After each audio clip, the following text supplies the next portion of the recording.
Mas bata, mas maliksi at mas pisikal na big man. Jeyo Chu, another big man ng Gilas. Jeyo Chu pasok sa Gilas pool for FIBA World Cup Asian Qualifiers. So siya na nga kaya ang posibleng pumalit sa napapabalitang magre-retiro ng si Junmar Fajardo. So wag na nga nating patagalin pa, tara at atin ang talakayin yan. So sa pagkakapasok ni 6'10" terra firma Jeep big man at dati na ring Gilas player na si Jeyo Chu sa Gilas Pilipinas pool na isinumite nga sa FIBA para nga rin yan sa 4th window ng FIBA World Cup Asian Qualifiers, ay may posibilidad nga rin sa hinaharap. Si Jeyo Chu ang isa sa mga inaasahang tumayong susunod na malaking tao o big man para sa Gilas na magpapatuloy ng maiiwang programa at posisyon ni Junmar Fajardo. Lalo na ngayon na napasama na nga ang 6'10" center ng Jeep sa Gilas Pilipinas pool para sa FIBA World Cup Asian Qualifiers at sa nalalapit nga na pagre-retiro nitong si Junmar Fajardo sa national team. So hindi mapagkakaila na isa ito sa mga big man ngayon sa Pilipinas na may malaking potensyal na mabilis hugutin kapag kinakailangan.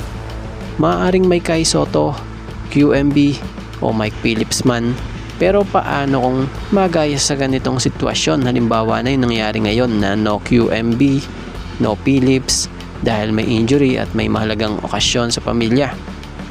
Mapalad nga at nandito pa rin yung Kai Sotto na siyang napabalitang maglalaro nga para sa Pilipinas.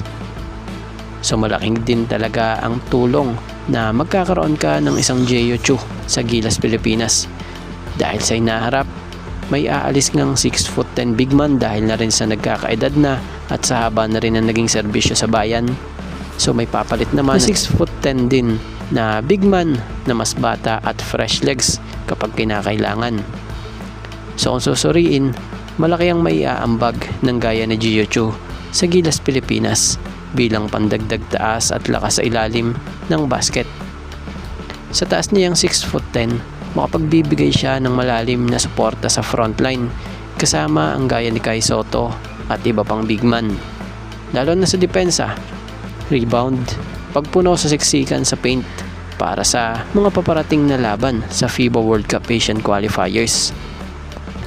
So inuulit natin, karagdagan lakas sa frontline nga po ang kayang mabigay nitong si Jeyo Chu dahil ang kanya nga pong 6'10" na katawan ay kayang magbigay sa Gilas ng karagdagang ceiling or taas laban sa matatangkad na kalaban sa international. Asahan malaking tulong din siya sa pag-agaw ng bola mula sa ere at pagpigil sa mga tira ng kalaban malapit sa basket. At ang pinakamahalaga sa lahat, paghahanda na rin ito sa hinaharap kung saan magsisilbi rin siyang pundasyon para sa susunod na henerasyon ng mga sentro ng bansa. Siya nga pala, sa mga hindi nakakaalam dati nga pong ka-twin tower ito ni Kai Sotto noong high school sila sa Ateneo at naging mag-teammate nga rin sila sa Gilas panahon ni Coach Tab. So sa hinaharap, posible nga muli natin sila na makita na maglaro ng magkasama muli. For sure, andun pa din yung chemistry ng former Ateneo Blue Eaglets Twin Towers na ito na magiging malaking tulong para sa Gilas.